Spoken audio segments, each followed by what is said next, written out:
Hello, my friends. Welcome back to Learn English. I'm David, and today we have a very exciting and powerful topic to discuss, something that will help you not just with your English, but with your life in general.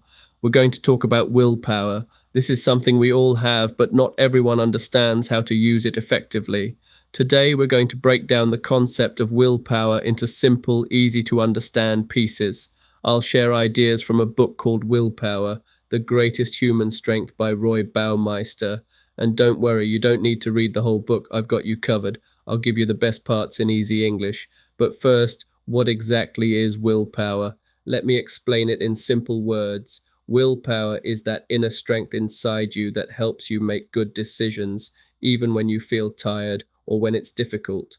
It's the power that helps you keep going, stay focused, and never give up, even when the going gets tough. It's one of the most important tools you can have in your English learning journey. And today, I'm going to show you how it works, why it gets tired, and most importantly, how you can train your willpower to get better every single day. So take a deep breath and let's jump into it. Are you ready? Chapter 1. What is willpower? All right, let's slow down for a moment and really think about willpower. Imagine it's early morning, your alarm rings, and it's a little annoying. You're warm in bed, and your pillow feels super soft. You think to yourself, just 5 more minutes, or maybe 10 more minutes. You feel sleepy, and you don't want to move, but then there's this small voice inside you, a quiet voice that says, it's time, get up, you can do this. And guess what happens? You get up, you wash your face, you start your day. That moment when you make the decision to get out of bed, that is willpower. It's small, but it's mighty. It's the quiet strength that helps you choose the right action, even when you don't feel like it. Willpower is not loud, it's not dramatic, it's simple. It's a force inside you that helps you do the right thing, even when it feels difficult. You see, willpower is just like a muscle. It needs practice to grow stronger. When you use it, it gets stronger. But when you use it too much, it gets tired, and that's when you start to struggle. Now, let me connect this idea to English learning. Think about studying English. Some days it feels easy, right? You feel motivated and you're excited. You think, I want to learn more today. But other days, especially after a long, tiring day, it feels like the hardest thing to do. Your brain is exhausted, your body is tired, and your willpower feels low. And this is where willpower really matters. Willpower helps you say, no, I'll study for 10 minutes, even when you don't feel like it. It helps you make the decision to read, listen, or practice, even when you want to relax. So here's the good news. Just like your muscles, you can train your willpower. The more you use it, the stronger it gets.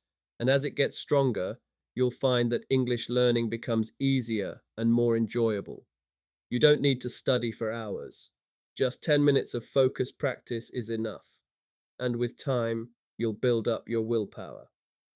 Chapter 2. Willpower depletion. Why it gets tired. Now, here's something interesting that the author talks about. Willpower can get tired. Just like your phone battery, your willpower starts the day full of energy.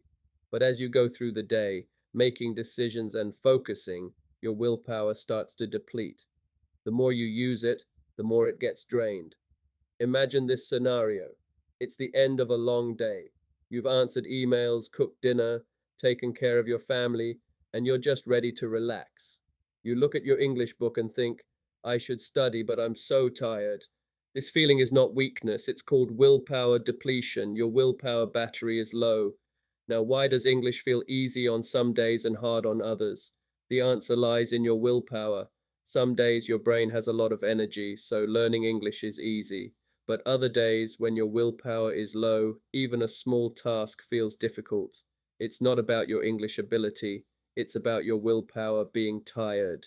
Chapter 3. Training your willpower. Just like your muscles, willpower gets stronger with practice. But here's the secret. You can't start by lifting 100 kilos. You have to start small, with just a little effort. The same goes for English. You don't have to study for hours on day one. You start with 5 minutes, then 10 minutes. Slowly your willpower grows. Slowly your English improves. The good news is, Willpower isn't something special that only certain people have. The author explains that everyone has willpower, even if you feel weak sometimes, even if you feel tired, you have willpower inside you.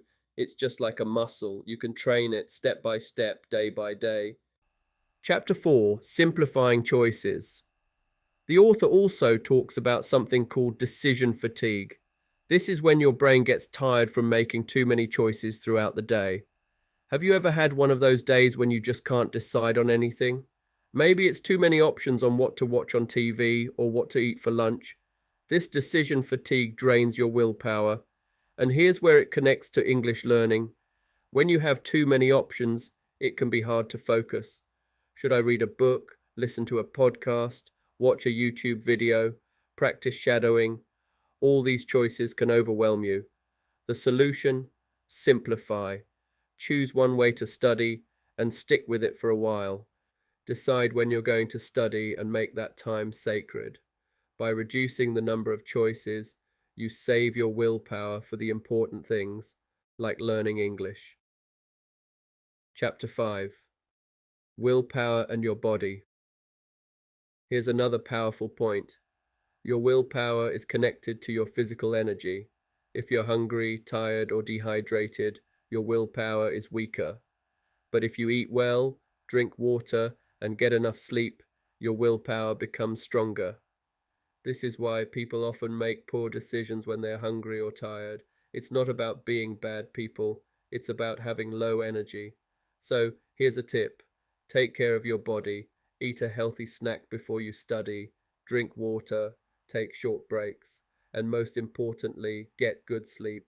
When your body is well rested and energized, your willpower is at its best, and your English learning will be easier. Conclusion, the big lesson. So, my friends, what's the big lesson today? Willpower is real. It's not a magical gift that only certain people have. It's something we all have, and we can all train it. Willpower gets tired, but it can also grow stronger with practice. If you train your willpower, you train your English. The more you work on your willpower, the easier it will be to learn English, to stay focused, and to keep moving forward. Remember, you don't have to be perfect. You don't have to study for hours. You just need small, consistent actions, a little reading, a little listening, a little practice, and most importantly, be kind to yourself. Don't be hard on yourself when you fail. Failure is normal. Your willpower gets tired sometimes, and that's okay. Just start again and keep going. Thank you so much for listening to today's episode of Learn English. I'm David, and I'm proud of all the progress you're making. Keep practicing, keep learning, and keep believing in yourself. Your future is bright.